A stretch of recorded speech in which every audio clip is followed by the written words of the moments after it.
आज हम लोग स्टडी करेंगे डिफ्रैक्शन क्या होता है। Diffraction basically is the bending of wave around the edge of the obstacle is called diffraction. Diffraction is the bending of the wave around the edge of the obstacle is called the diffraction.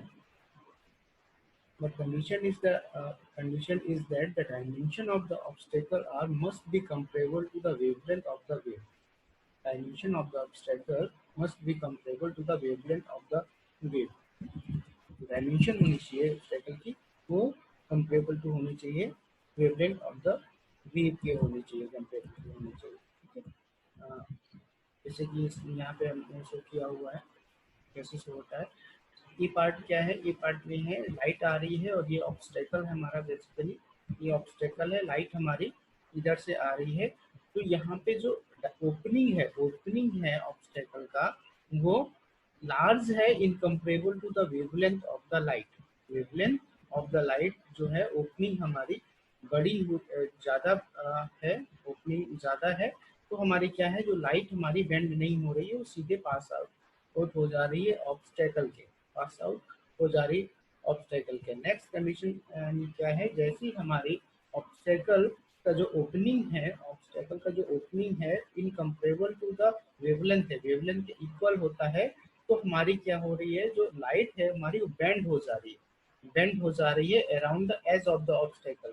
ये arrow show हो रहा है ना, यहाँ पे bend हो जा रही है around the edge of the obstacle. जो लाइट है हमारी वो बेंड हो जाती है। तो इस फिनोमेना को बोलते हैं हम लोग डिफ्रैक्शन। डिफ्रैक्शन इसको बोलेंगे हम लोग डिफ्रैक्शन। और थर्ड कंडीशन में अगर ये ओपनिंग हम और कम कर देते हैं, यानी कि opening is less than the wavelength of the light, then हमारी लाइट ज़्यादा डिफ्रैक्ट होती है और ज़्यादा डिफ्रैक्शन आने लगता है, शो होने लगता है from the edge of the opening. तो ये हमारा डिफ्रैक्शन हुआ। इसको ऐसे, इस फिनोमेना को हम लोग बोलते हैं diffraction of light, the light, diffraction of the light.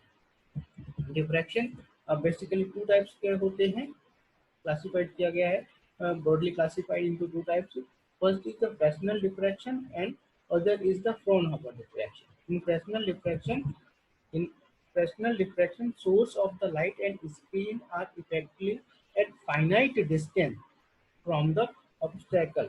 Source and the light are the finite distance from the obstacle. जो हमारा सोर्स और स्क्रीन के बीच में, या सोर्स और सोर्स ऑफ लाइट और ऑब्स्टेकल के बीच का जो डिस्टेंस है वो हमारा फाइनाइट होता है।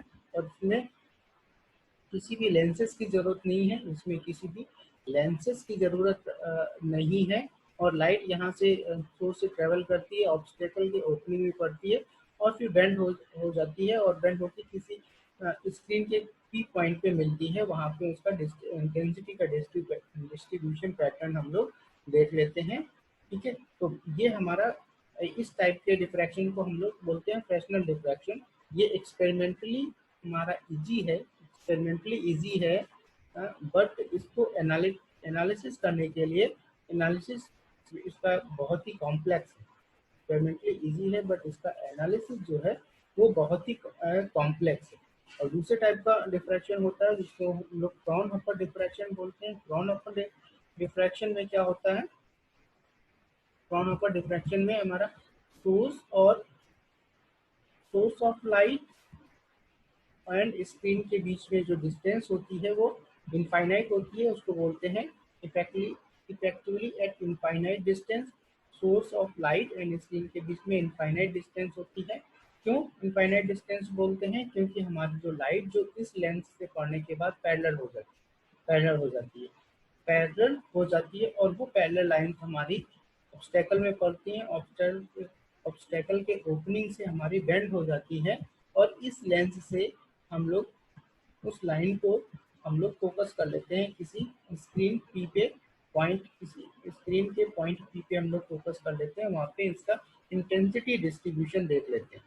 क्या देखते हैं, इंटेंसिटी डिस्ट्रीब्यूशन हम लोग देख लेते हैं। तो such type of diffraction is called the Fraunhofer diffraction. इसका एक्सपेरिमेंटली अरेंजमेंट टफ होता है, बट इसका एनालिसिस इजी है। एनालिसिस इजी होता है in comparable to Fresnel diffraction.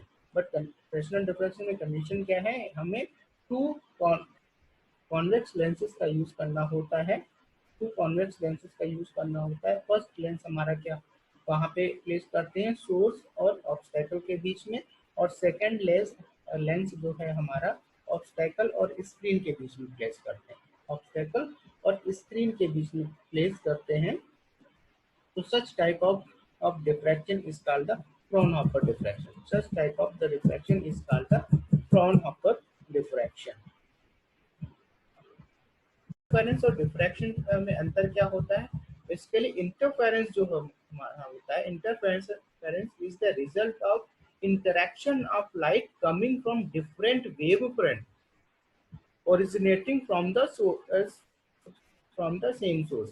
Interference में क्या होता था, हमारे टू लाइट सोर्स अलग अलग थे, टू पॉइंट लाइट सोर्स अलग अलग हुआ करते थे, वहां से लाइट निकलती थी और फिर वो आपस में सुपर इम्पोज होती थी और फिर उसके बाद इंटरफेरेंस प्रोड्यूस होता था। ठीक है, बट यहाँ पे क्या है, और वो दोनों जो सोर्स ऑफ लाइट थे, जो कोहेरेंट सोर्स हुआ करते थे, वो सेम सोर्स से जनरेट होते थे, सेम सोर्स से जनरेट हुए थे।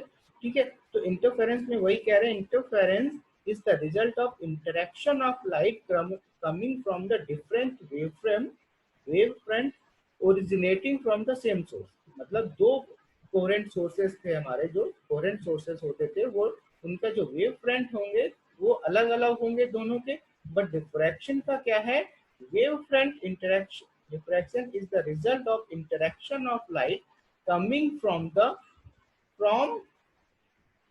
From different part of the same wave front. और इसमें क्या है, वेव फ्रंट आपका सेम रहता है, वेव फ्रंट सेम रहता है। कैसे सेम रहता है वेव फ्रंट, यहाँ से जो वेव फ्रंट जनरेट होगा, इस पॉइंट से जो वेव फ्रंट जनरेट होगा, मतलब एक ही आपका ओपनिंग है, तो यहाँ से जो वेव फ्रंट जनरेट होगा वो हमारा सेम होगा। बट इंटरफेरेंस में क्या होता था, हमारे टू पिन होल होते थे, होते थे। तो इसका मतलब वहां से जो दो हमारे वेव फ्रंट जनरेट होते थे, मतलब डिफरेंट वेव फ्रंट जनरेट होते थे, और यहाँ से हमारा क्या है, एक सेम वेव फ्रंट है, सेम वेव फ्रंट है। ठीक है, और फिर यहाँ से जो भी सेकेंडरी वेवलेट बनते हैं वो अलग का हुआ। ठीक है, तो इंटरफेरेंस में हमारे डिफरेंट वेव फ्रंट से ओरिजिनेटेड हो रहा था इंटरफेरेंस, और यहाँ पे डिफ्रैक्शन क्या है, सेम वेव फ्रंट से हमारा डिफ्रैक्शन होता है। ठीक है,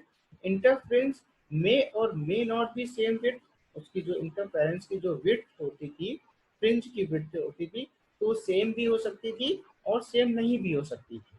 ठीक है, उसकी जो विड्थ है वो सेम भी हो सकती थी और सेम नहीं भी हो सकती थी। बट डिफ्रैक्शन में क्या है, इनकी जो फ्रिंजेस की विड्थ है तो वो सेम नहीं होगी, ये कंफर्म है कि उनकी जो विड्थ है वो सेम नहीं होगी। ठीक है, जैसे इंटरफेरेंस में हम लोग न्यूटन्स रिंग एक्सपेरिमेंट में देखते थे, तो वहाँ पे स्टार्टिंग की जो रिंग्स थी हमारी, वो थोड़ा सा विड्थ में ज़्यादा होती थी, और जैसे जैसे हम लोग उसका आगे बढ़ते जाते थे तो विड्थ हमारी कम होती जाती थी। ठीक है, थोड़ी सी कम होती जाती थी, तो वहाँ पे सेम भी हो सकता था और सेम नहीं भी हो सकता था। बट यहाँ पे क्या है, ये सेम नहीं होंगी, विड्थ उसकी सेम नहीं हो सकती। ठीक है, अब यहाँ पे रीजन ऑफ मिनिमम इंटेंसिटी और परफेक्टली डार्क होता था इंटरफेरेंस में। जो मिनिमम इंटेंसिटी होती थी, यानी कि जिसको हम लोग डिस्ट्रक्टिव इंटरफेरेंस बोलते थे, ठीक है, वो हमारा डार्क होता था। डार्क फ्रिंजेस को हम लोग डिस्ट्रक्टिव इंटरफेरेंस में बोलते थे कि ये डार्क रीजन है। ठीक है, वहाँ यानी कि वहाँ पे डिस्ट्रक्टिव इंटरफेरेंस होता था, और तो वो परफेक्टली डार्क होता था। बट यहाँ पे क्या है, जो हमारा जो डार्क फ्रिंजेस जहाँ पे मिनिमम इंटेंसिटी आएगी, वो परफेक्टली डार्क नहीं होगी, एकदम से डार्क नहीं होगी, थोड़ा सा उसमें ब्राइटनेस बनी रहेगी, यानी कि हल्का सा ब्राइटनेस उसमें बनी रहेगी, तो उसको बोलते हैं। तो इन डिफ्रैक्शन में क्या होगा, परफेक्टली डार्क नहीं होगा। ठीक है, और इसमें क्या है, all bright band are the same intensity.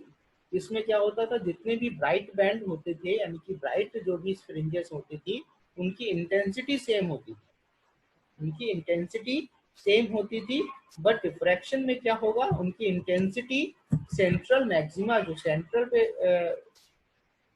जो ब्राइट फ्रिंज बनेगी उसकी इंटेंसिटी सबसे ज्यादा होगी और उसके बाद रिड्यूस होती जाएगी, उसके बाद रिड्यूस होती जाएगी यानी कि कम होती जाएगी, तो उसकी इंटेंसिटी हो में वेरिएशन होता है, उसकी इंटेंसिटी में क्या होता है, वेरिएशन होता है। ठीक है, तो डिफ्रैक्शन की इंटेंसिटी में वेरिएशन होता है।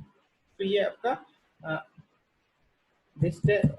ये आपका डिफरेंस है इंटरफेरेंस और डिफ्रैक्शन।